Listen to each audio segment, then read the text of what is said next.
And most humans are completely unaware that there is a dimension of consciousness in them that is deeper than their personality, their personal self.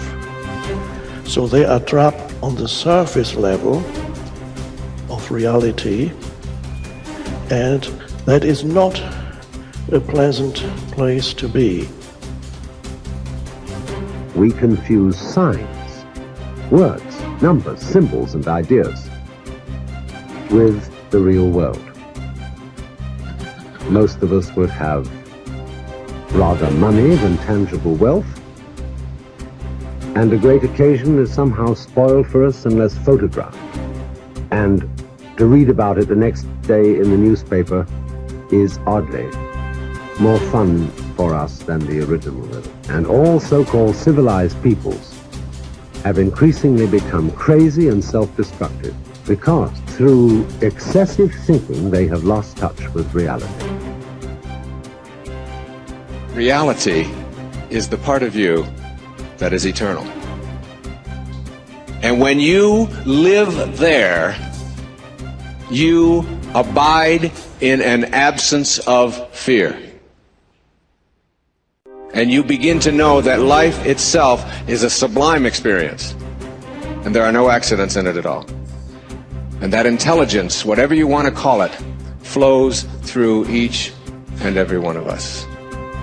And the same intelligence that moves a star across the sky moves a thought across your mind. We all must deal with that dark side of our nature, the positive side of our nature.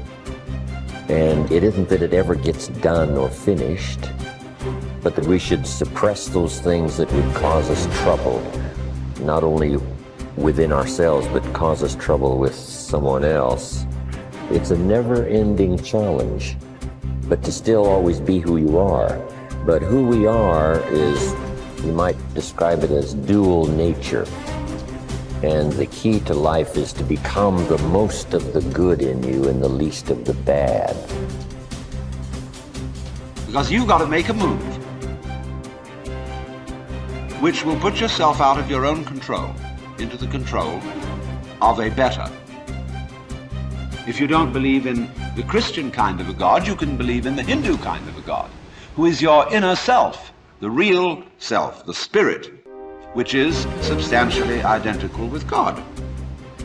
So you've got to meditate in such a way that you identify with your higher self. How do you do that? Well, you start by watching all your thoughts very carefully, watching your feelings, watching your emotions, so that you begin to build up a sense of separation between the watcher and what is watched.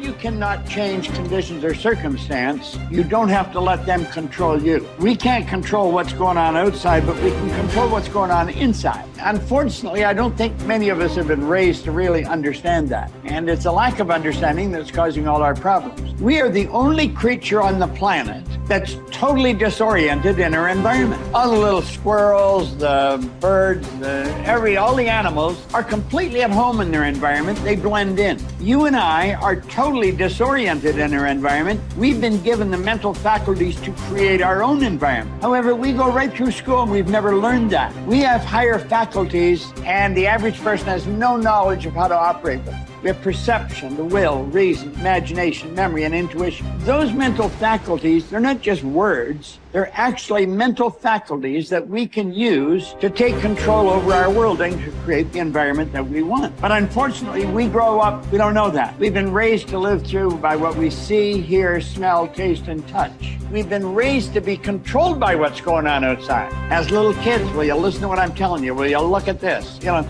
and so it's all outside. I think we're raised in ignorance, actually. There's a very small percentage of the population that have a reasonably clear understanding of who they are and what they're capable of doing, but the ones that do are in the minority.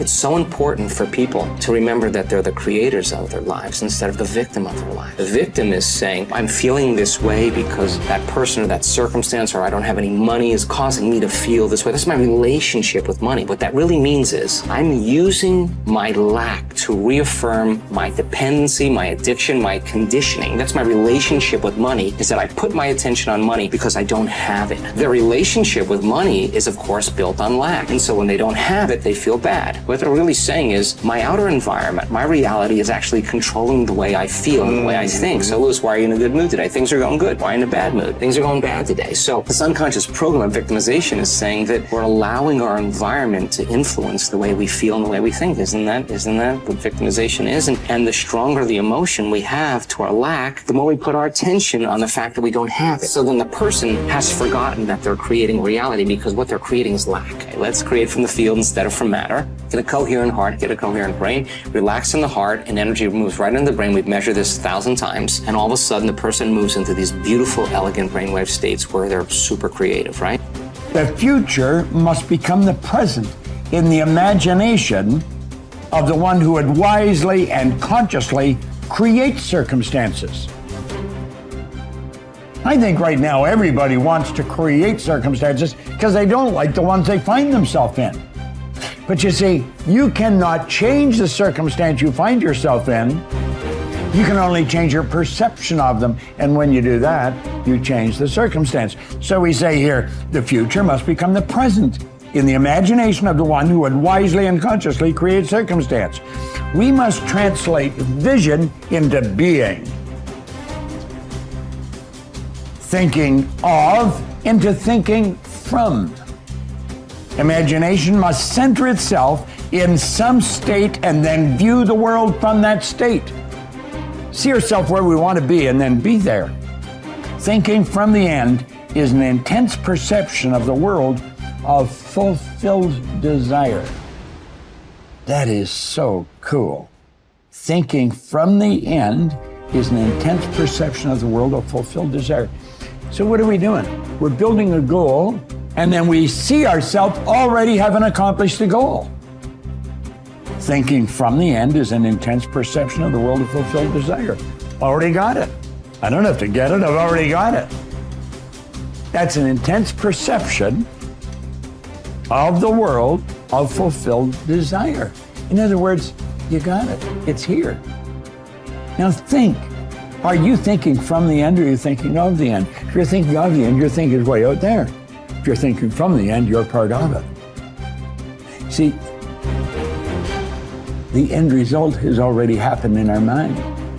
We're created beings. We're God's highest form of creation.